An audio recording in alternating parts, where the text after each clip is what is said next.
Hello acids, ये aliphatic monocarboxylic अम्लों के व्युत्पन्न होते हैं जिन्हें कार्बोक्सिलिक समूह से जुड़े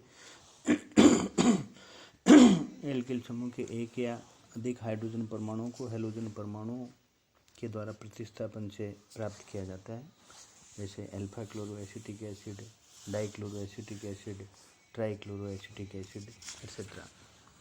नामकरण की रूढ़ पद्धति में इन्हें संगत अम्लों का हैलोजन व्युत्पन्न माना जाता है।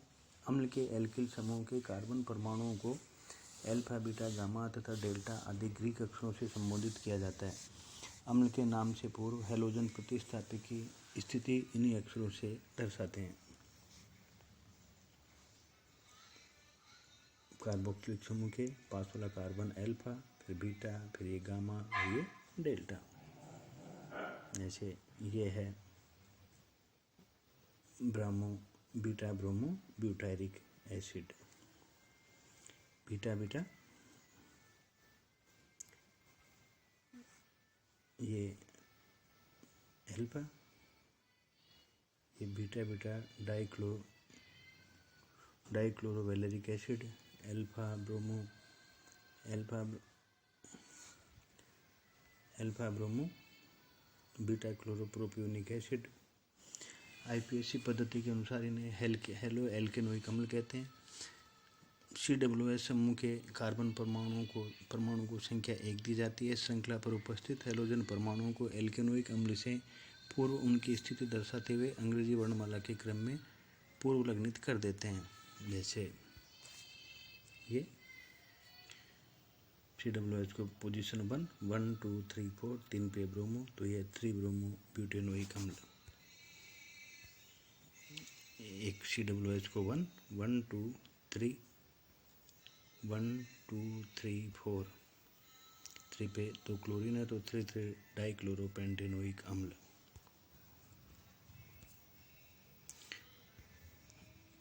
वन 2 3 2 पे ब्रोमो, 3 पे क्लोरो, तो 2 ब्रोमो 3 क्लोरोप्रोपोनोइक अम्ल। इनको बनाने की विधियाँ। पहला है प्रत्यक्ष हैलोजनीकरण। सूर्य के प्रकाश और हैलोजन वाहक जैसे फास्फोरस, आयोडीन, आयरन की उपस्थिति में उबलते हुए मोनोकार्बोक्सिलिक अम्ल में क्लोरीन या ब्रोमीन प्रवाहित करने पर संगत अल्फा क्लोरो या अल्फा ब्रोमो मोनोकार्बोक्सिलिक अम्ल प्राप्त होते हैं। सभी अल्फा हाइड्रोजन परमाणुओं का हैलोजन परमाणुओं द्वारा प्रतिस्थापन हो जाता है। ये एसिड, इसकी फास्फोरस और हैलोजन से क्रिया करवाई तो पहले ये मोनोहेलो एल्केनिक एसिड, फिर फास्फोरस हैलोजन से डाईहेलो एल्केनोइक एसिड। एसिटिक एसिड, ये एसिटिक एसिड, इसकी क्लोरीन, फास्फोरस या सल्फर या आयोडीन की उपस्थिति में तो ये मोनोक्लोरो एसिटिक एसिड, फिर डाइक्लोरो एसिटिक एसिड और ये ट्राइक्लोरो एसिटिक एसिड। प्रतिस्थापी आयोडो व्युत्पन्न बनाने के लिए संगत क्लोरो या ब्रोमो अम्ल की अभिक्रिया KI से कराते हैं। यह इसमें क्लोरीन आयोडीन से रिप्लेस हो जाती है। साधारण अभिक्रिया फास्फोरस की उपस्थिति में सुगमता से हो जाती है। इसे हेल-ओलार्ड-जेलेंस की अभिक्रिया कहते हैं। अम्ल की अल्फा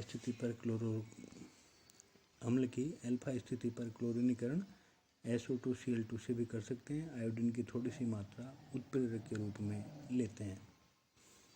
ये अम्ल SO2Cl2, थोड़ी सी मात्रा आयोडीन, तो ये अल्फा क्लोरो अम्ल प्राप्त होता है हाइड्रोक्सी अम्लों से। अल्फा, बीटा, गामा या डेल्टा हाइड्रोक्सी अम्ल को फास्फोरस हैलोजन या PX3 या PX5 के साथ गर्म करने पर संगत हैलो अम्ल हैलाइड प्राप्त हो जाते हैं, जो जल अपघटन पर हैलो अम्ल देते हैं। जैसे ये हाइड्रोक्सी अम्ल PCl5 से क्रिया करवाए तो OH की जगह Cl और ये POCl3 HCl, CH3 CHCl COCl, इससे मिलाइए। हाइड्रोक्सी अम्लों को हाइड्रोजन हैलाइड के साथ गर्म करने पर भी हैलो अम्ल प्राप्त होते हैं। यह हाइड्रोक्सी अम्ल। इसको HBr के साथ गर्म किया तो अल्फा ब्रोमो प्रोपेनोइक अम्ल। अगली प्रिपरेशन है एमिनो अम्लों से। Alpha beta delta, alpha beta gamma या डेल्टा अमीनो अम्लों को नाइट्रोसिल क्लोराइड, जिसे टिल्डन अभिकर्मक की भी कहते हैं, के साथ अभिक्रिया करने से संगत क्लोरो अम्ल प्राप्त होते हैं। ये एमिनो अम्ल है, इसकी टिल्डन अभिक्रिया नाइट्रोसिल क्लोराइड से क्रिया करवाई तो ये क्लोरो अम्ल प्राप्त होता है। इसी प्रकार NOBr से ब्रोमो अम्ल प्राप्त होते हैं साइनोहाइड्रिन से। ये साइनोहाइड्रिन, इसकी जब 40-40% HBr के साथ गर्म करते हैं इसको तो ये ब्रोमो अम्ल प्राप्त होते हैं।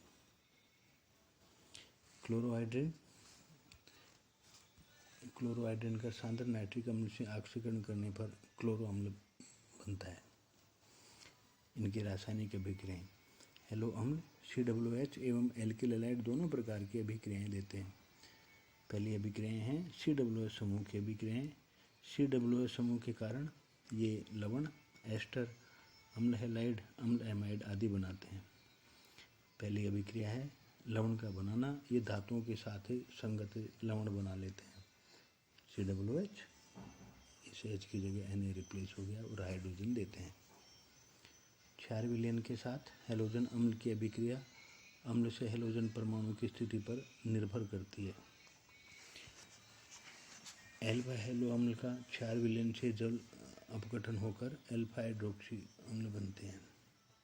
यह है अल्फा हैलो अम्ल। इसकी NOH से क्रिया करवाई तो Cl, इस Cl की जगह ये लगा OH।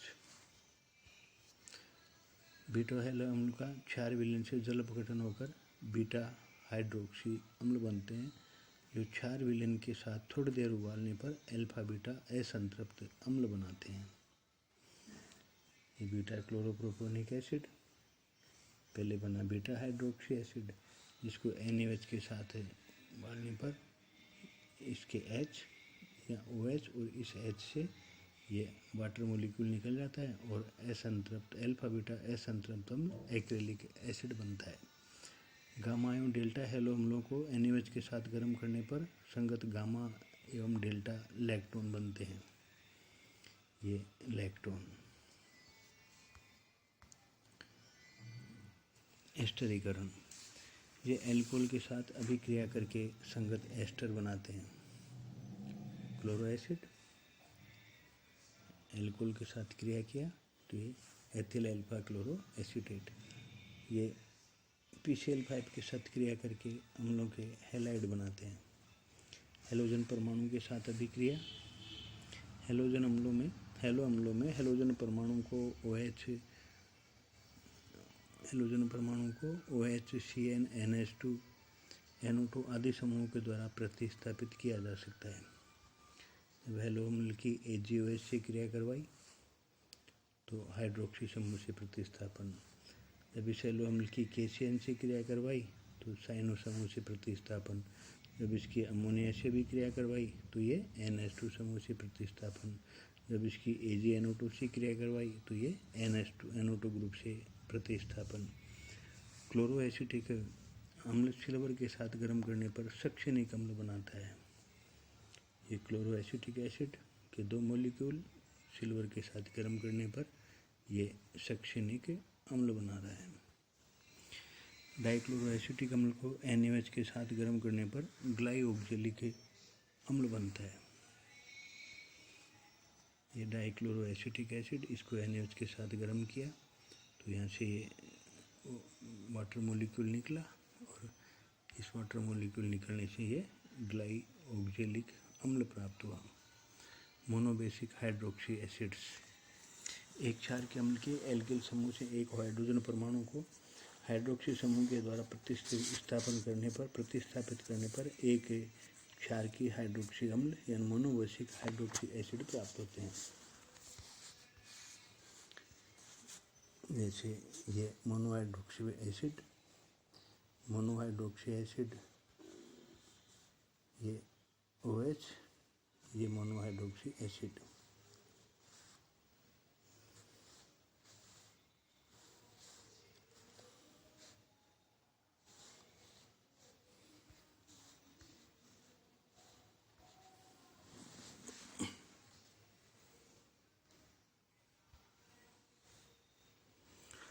नामकरण की रूढ़ पद्धति में संगत अम्लों का हाइड्रोक्सी व्युत्पन्न माना जाता है। अम्ल के एल्किल समूह के कार्बन परमाणुओं को अल्फा, बीटा, गामा तथा डेल्टा आदि ग्रीक अक्षरों से संबोधित किया जाता है। अम्ल के नाम से पूर्व हाइड्रोक्सी समूह की स्थिति को इन्हीं अक्षरों से दर्शाते हैं। जैसे ये है अल्फा COOH, तो ये है अल्फा हाइड्रोक्सी ब्यूटेरिक अम्ल, यह है बीटा हाइड्रोक्सी ब्यूटेरिक अम्ल। IPSC पद्धति के अनुसार इन्हें हाइड्रोक्सी एल्केनोइक अम्ल कहते हैं। COOH समूह के कार्बन परमाणुओं को संख्या 1 दी जाती है। श्रृंखला पर हाइड्रोक्सी समूह की स्थिति को निम्न प्रकार से दर्शाते हैं।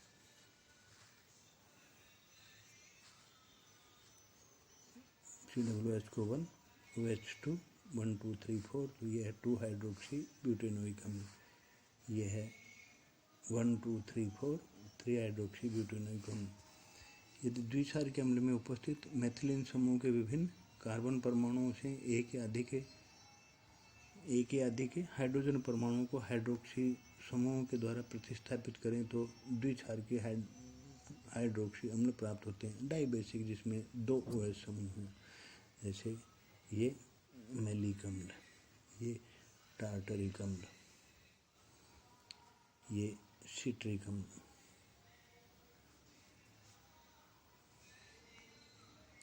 सिट्रिक अम्ल एक त्रिक्षारकीय हाइड्रोक्सी अम्ल है। इन बनाने की विधियाँ, हाइड्रोक्सी अम्लों के बनाने की विधियाँ श्रृंखला पर हाइड्रोक्सी समूह की स्थिति पर निर्भर करती है। इनके बनाने की कुछ जनरल मेथड्स निम्न प्रकार हैं। पहला है हैलोजन प्रतिस्थापी अम्लों से। हैलोजन प्रतिस्थापी अम्लों को नम सिल्वर ऑक्साइड अथवा तनु क्षारों अथवा सोडियम कार्बोनेट विलयन के साथ उबालने पर हाइड्रोक्सी अम्ल प्राप्त होते हैं। हैलोजन एसिड, इसका सोडियम डाइल्यूट एल्कली अथवा सोडियम कार्बोनेट विलयन के साथ उबालने पर हाइड्रोक्सी अम्ल प्राप्त होता है। इस विधि से अल्फा हाइड्रोक्सी अम्लों की लब्धि तो अधिक मात्रा में प्राप्त होती है, परंतु बीटा, गामा तथा डेल्टा हाइड्रोक्सी अम्लों की यील्ड बहुत कम प्राप्त होती है। एमिनो अम्लों की नाइट्रस अम्ल से अभिक्रिया पर भी हाइड्रोक्सी अम्ल प्राप्त होते हैं। एल्डिहाइड तथा कीटोनिक अम्लों के अपचयन से भी हाइड्रोक्सी अम्ल प्राप्त होते हैं। यह है ग्लाइओक्जेलिक एसिड, इसका सोडियम अमलगम से अपचयन करवाया तो यह ग्लाइकोलिक अम्ल प्राप्त होता है। यह है पायरुविक एसिड, इस पायरुविक एसिड का सोडियम अमलगम से अपचयन करवाया तो यह लैक्टिक एसिड प्राप्त होता है। कीटो एस्टर के उत्प्रेरित अपचयन से अल्फा, बीटा, गामा तथा डेल्टा हाइड्रोक्सी अम्लों का संगत कीटो एस्टर के उत्प्रेरित अपचयन से बनाया जाता है। रिफोर्टमेट्स की अभिक्रिया से अल्फा हैलोजन एस्टर की जिंक की उपस्थिति में एल्डिहाइड, कीटोन अथवा एस्टर से अभिक्रिया करने पर बीटा हाइड्रोक्सी एस्टर प्राप्त होते हैं, जो जल अपघटन पर बीटा हाइड्रोक्सी अम्ल बनाते हैं। अल्फा हैलो एस्टर, इसकी जिंक से क्रिया करवाई तो बीटा हाइड्रोक्सी एस्टर प्राप्त होते हैं, और ये जब इसका जल अपघटन करवाते हैं तो बीटा हाइड्रोक्सी अम्ल प्राप्त होता है।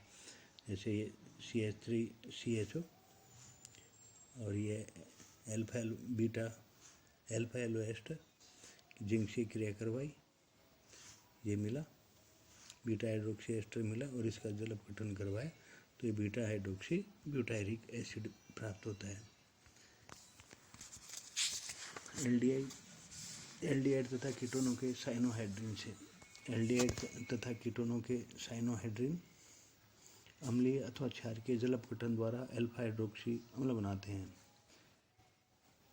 ये कीटो कार्बोनिल समूह, इसकी एससीएन से क्रिया करवाई, ये बना साइनोहाइड्रिन, इस साइनोहाइड्रिन का जल अपघटन करवाया तो अल्फा हाइड्रोक्सी अम्ल। जैसे ये एसिटाल्डिहाइड, इसकी एससीएन से क्रिया करवाई, ये साइनोहाइड्रिन, इसका जल अपघटन करवाया तो ये लैक्टिक एसिड। एल्डोलों के ऑक्सीकरण से एल्डोल के टोलेन अभिकर्मक द्वारा ऑक्सीकरण से बीटा हाइड्रोक्सी अम्ल प्राप्त होते हैं। यह है एसीटोल्डोल। इसका टोलेंस एजेंट नम सिल्वर ऑक्साइड से जब इसकी क्रिया करवाई तो ये मिलता है बीटा हाइड्रोक्सी ब्यूटायरिक अम्ल। ग्लाइकोल के ऑक्सीकरण से ग्लाइकोलों के तनु एचएनओ3 द्वारा नियंत्रित ऑक्सीकरण से हाइड्रोक्सी अम्ल बनते हैं। ये ग्लाइकोल, इसका तनु एचएनओ3 कंट्रोल ऑक्सीडेशन करवाया तो ये ग्लाइकोलिक अम्ल बनता है। ऐसे वसा अम्ल जिनमें CH-COO समूह होता है नाइट्रिक अम्ल अथवा अम्लीय KMNO4 द्वारा ऑक्सीकरण पर हाइड्रोक्सी अम्ल बनाते हैं। जैसे ये आइसोब्यूटायरिक अम्ल, इसका नाइट्रिक एसिड अथवा अम्लीय KMNO4 से जब इसका ऑक्सीकरण करवाते हैं तो ये बीटा हाइड्रोक्सी आइसोब्यूटायरिक अम्ल प्राप्त होता है।